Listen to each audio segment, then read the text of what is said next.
Have you ever felt like you're just stuck on a hamster wheel? You're constantly busy, but you're not actually making any real progress on the things that matter to you? If that sounds familiar, it's probably because you're relying on willpower. And look, willpower is great when it decides to show up. But what if there was a way to succeed that didn't depend on it at all? Well, that's exactly what we're going to build today.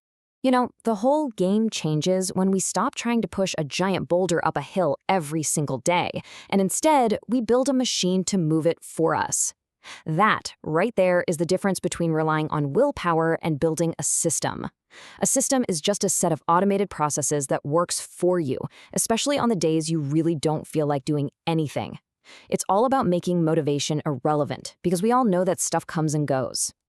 So here's the game plan for the next few minutes. First, we're going to dismantle what I call the willpower trap. Then we'll learn to think in systems. After that, we'll build a brand new engine for your success using 3 core principles, and we'll wrap it all up with your new personal operating system.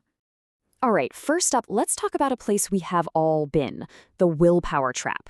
You know the feeling, right? You set an ambitious goal, you make this beautiful, detailed plan, and then, well, life happens, and all those good intentions just kind of disappear. Most of us operate exactly like this. We start with a great intention, like, I really need to exercise more. Then we turn that into a concrete plan. Okay, I'll go to the gym every single day after work. I mean, it sounds solid, doesn't it? On paper, it's the perfect strategy. But in the real world, this is precisely where the cracks start to show. Because what happens on day 3 when you're completely exhausted from a long day? Or something totally unexpected comes up? That plan, the one that was built for your ideal self on an ideal day, completely falls apart. You end up feeling frustrated, maybe a little disappointed in yourself, and once again, the goal gets pushed to tomorrow.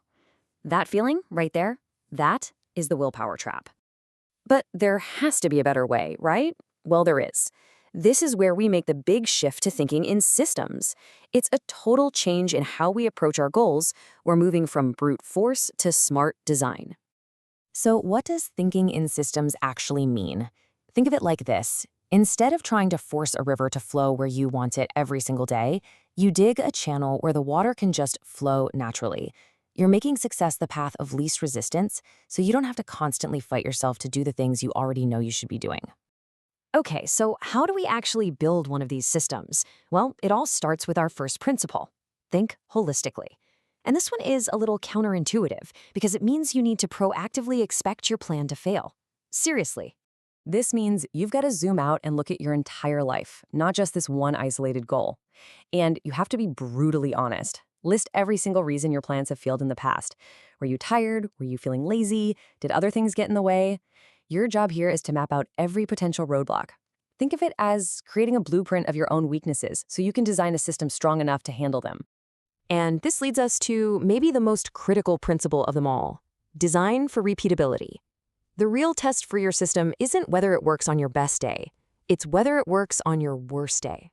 This idea is the ultimate stress test for any plan. As Coach Justin Sung puts it so perfectly, you do not want to develop a system that relies on all the stars aligning. You want it to work on the worst day. Because a plan that requires you to feel motivated and energetic isn't really a system at all. It's a gamble. Let's make this feel real with an example. So there was an accountant studying for a really dense exam while working full-time. His goal was to study every day after work, but it just wasn't happening. So why not? Well, applying that holistic thinking, these were his barriers. The heavy traffic after work was exhausting. The second he got home, family duties took over. And by the time dinner was done, his motivation was completely gone. His initial willpower plan stood absolutely no chance against these daily realities. Now, the standard advice here is the willpower solution, right? Just dig deep, push through the fatigue. But that's not sustainable. The system solution is totally different. It asks, how can we remove the barriers? And the answer was, stay at the office, use that quiet time to study, and then drive home after the traffic has died down. This removes the friction instead of trying to power through it. And this right here shows the iterative cycle of system design. You start with your plan, then you actively attack it, asking, how can I make this easier? But you don't stop there. You immediately apply principle 1 again. What new problems does my new plan create? You keep repeating this refinement loop until you find a solution that's put for your real life, not your ideal one. Now, once you have a system that's working, there's one more step to make it last a lifetime. Principle 3, peel the Band-Aid. This is all about moving from temporary fixes to truly sustainable solutions. Let's say a barrier you identified is that you're always tired. A Band-Aid fix would be to schedule a nap. I mean, it helps in the short term, but it doesn't solve the underlying issue. A root cause fix addresses why you're tired in the first place. For example, improving your actual nightly sleep habits. And this is the crucial final step. You take that root cause, in this case, poor sleep, and you make that the new goal for your system to solve. This creates this powerful feedback loop, turning your system into something that not only helps you achieve your goals, but it actively improves itself over time. So when you put all of this together, you're not just creating a plan for one goal. You're building an entirely new operating system for how you approach progress in your life. And the most powerful part of all of this? This entire mindset shift, this whole new operating system for your life, is built on just 3 simple, repeatable principles. So let's lock them in one last time.